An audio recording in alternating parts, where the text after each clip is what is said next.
तो भाई लोग कैसे हो। आज मैं आप लोगों के लिए एंथोनी की स्टोरी लेके आया हूँ। ये कागा का पार्ट 2 है। ये कोआ कौन। चलिए कहानी स्टार्ट करते हैं। दुनिया भले ही अपराध करने या उसकी रोकथाम के लिए नए नए खतरनाक व विध्वंसक हथियारों का निर्माण करने में लगी हो, लेकिन कागा को ऐसा हथियारों से कोई लेना देना नहीं और कोई भी ये साबित नहीं कर सकता था कि ये दुर्घटना नहीं, हत्या है। ये संयोग नहीं, एक चोरी है। प्रिंस ने इस गड़बड़ का पता मुर्दे एंथोनी को दिया तो वे उस अनोखे चोर कागा को पकड़ने आ पहुंचा। कागा को कागा क्रो पैरासूट का इस्तेमाल कर बच निकला, लेकिन अपनी इस विफलता से वह बुरी तरह से चिढ़ गया। अगली शाम एंथोनी के बर्थडे पर प्रिंस ने अपने सैकड़ों कोआ साथियों के साथ एंथोनी पर आक्रमण कर दिया। इतिहास के प्रयास से कौवे भाग गए, पर तीनों के मस्तिष्क में वह सवाल बिजली की तरह कौंध रहा था, प्रिंस को क्या हुआ। यहाँ तक का कहानी हम पढ़ चुके हैं कागा में, अब आगे प्रिंस को क्या हुआ, इस बात का जवाब यहाँ था। ये तेरा दुर्भाग्य है एंथोनी कि तूने एक कौवे को अपना साथी बनाया और मेरे पास है एक काग सिटी जो केवल कौवों को सुनाई पड़ती है। काग सिटी के सम्मोहन में बंधे कौवों को मेरा आदेश मानना ही पड़ता है, फिर चाहे वो प्रिंस ही क्यों न हो। एंथोनी का खास मुंह लगा कौवा। प्रिंस घबरा नहीं प्रिंस, तेरे एंथोनी को भी तेरे साथ इसी जगह पर जल्द ही लाकर बंद करूंगा और कोई पहचान भी ना पाएगा कि प्रिंस कौन है और एंथोनी कौन। कागा की रहस्यमय बातों को समझ पाना प्रिंस के लिए मुश्किल था। जबकि इधर मारिया केक तो खराब हो गया, लेकिन तेरे लाए फूलों की महक ने पूरे कब्रिस्तान को महकाकर केक की कमी को पूरा कर दिया है। तभी आकाश पर गरज उठी बिजली। लो देखो, आकाश भी मुझे मेरे जन्मदिन की मुबारकबाद दे रहा है। तुम खुश हो ना मारिया। हाँ पापा। अच्छा मारिया, अब मुझे जाना होगा। गुड बाय, इतिहास फिर मिलेंगे। एंथोनी वापस कब्र में समा गया। और तब आओ मारिया, तुम्हारे पापा की लंबी आयु की प्रार्थना के लिए कैंडल जलाएं। इधर एंथोनी को हमेशा के लिए खत्म कर देने की साजिश अपने पांव फैला रही थी। प्रिंस कोआ के पंखों की ये माला ले जाओ और इसे चर्च के पादरी के गले में डाल दो। लेकिन कागा साहब, सिर्फ पादरी के गले में कौवा के पंखों की माला डाल देने से क्या वो गोल्डन ब्रिज की जमीन पर बने इस चर्च पर मुझे कैसीनो बनाने की परमिशन दे देगा? तुमने ही मुझे बताया है सेठ पन्नालाल कि तुम अपनी पहुंच के बल पर इस ज़मीन को सरकार से तब खरीद सकते हो जबकि इस पर चर्च ना रहे। हाँ, ये ज़मीन तब मुझे मिल सकती है। तो अब देखो कि पादरी क्या करता है।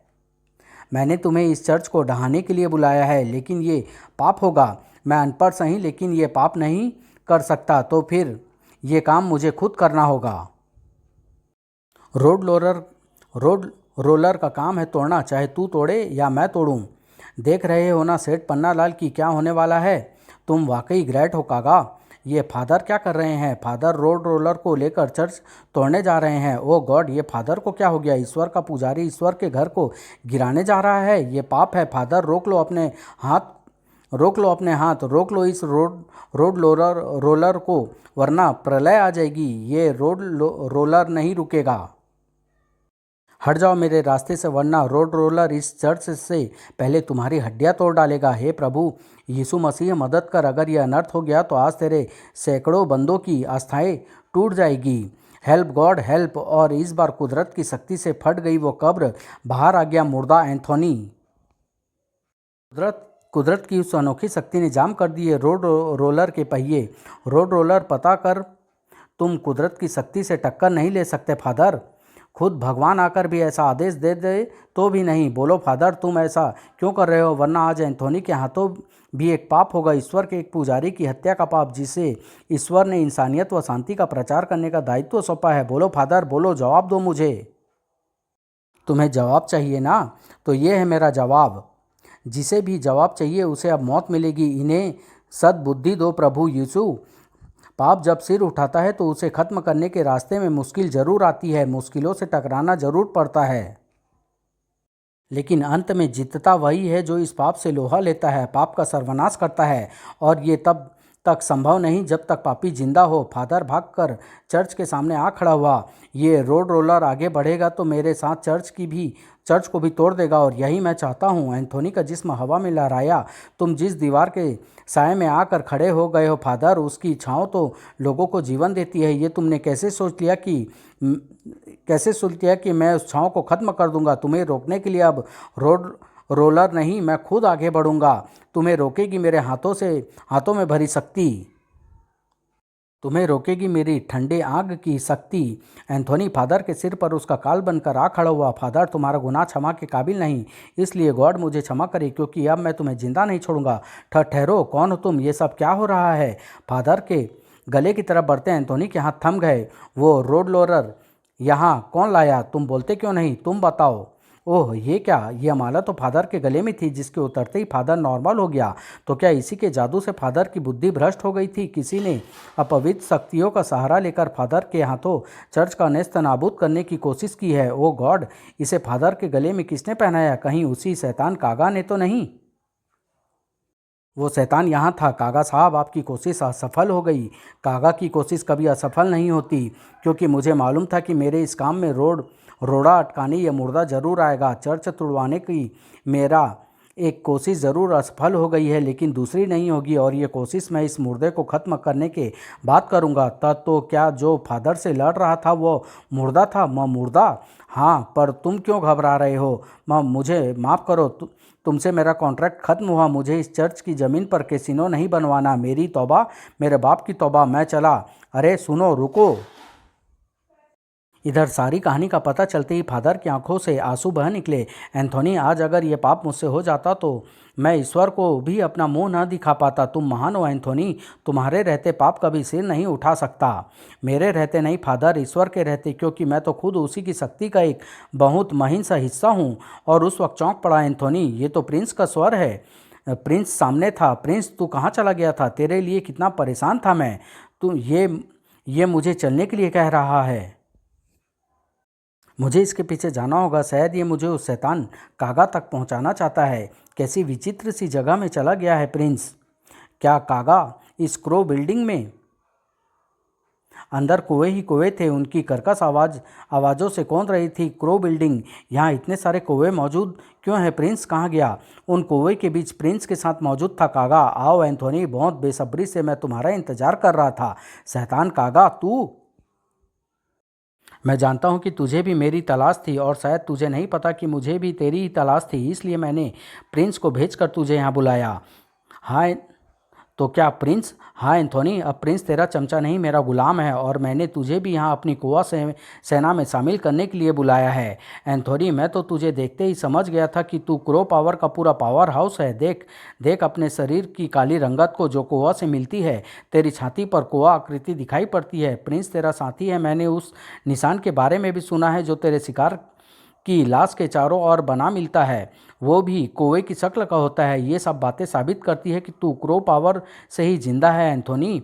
लेकिन अब मैं तेरा रूप भी बदल दूंगा। तुझे इंसान की आकृति से बना दूंगा। कौवा कागा ने काक सिटी होठों से लगाई तो उफ, ये क्या? ये ध्वनि मेरे मस्तिष्क में पिघले शीशे की तरह घुसती चली जा रही है। ओफ, मेरा मस्तिष्क बड़ी तेजी के साथ इस ध्वनि का गुलाम बनता जा रहा है। और ये क्या? मेरी दोनों बाजुओं को क्या हुआ? उफ, ये तो कौवे के पंखों जैसी बनती चली जा रही है। इसका मतलब मैं कौवा बनने लगा हूँ? नहीं, ये नहीं हो सकता। अगर ऐसा हो गया तो मेरा ये विशेष जीवन व्यर्थ चला जाएगा। मेरा उद्देश्य अंधकार में भटक जाएगा। मुझे इस जगह से निकलना होगा। अपने आत्मविश्वास की पूरी शक्ति को एकत्र करना होगा मुझे। मैं कामयाब हो रहा हूँ। मैं कागा की क्रो बिल्डिंग से बाहर आ जाने में सफल हो गया।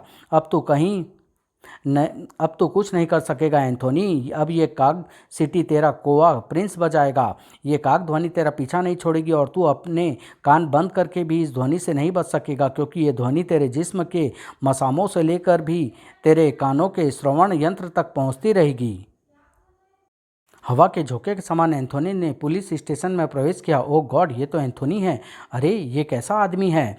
एंथोनी की बाजुओं को क्या हुआ? अरे एंथोनी तो टॉर्चर रूम में प्रवेश कर गया। उसने टॉर्चर रूम का दरवाज़ा अंदर से बंद कर लिया है। साहब, ये कौन था साहब? इसके हाथ कितने विचित्र थे।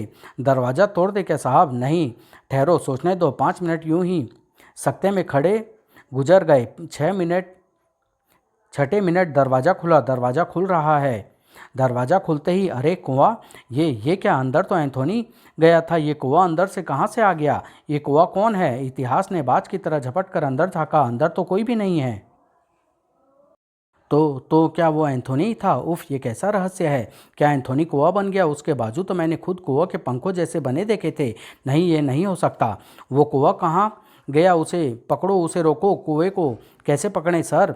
ओह गॉड, इस इनमें से एंथोनी कौन है? इधर उस वक्त वह क्रो बिल्डिंग कागा के ठहाकों से गूंज उठी।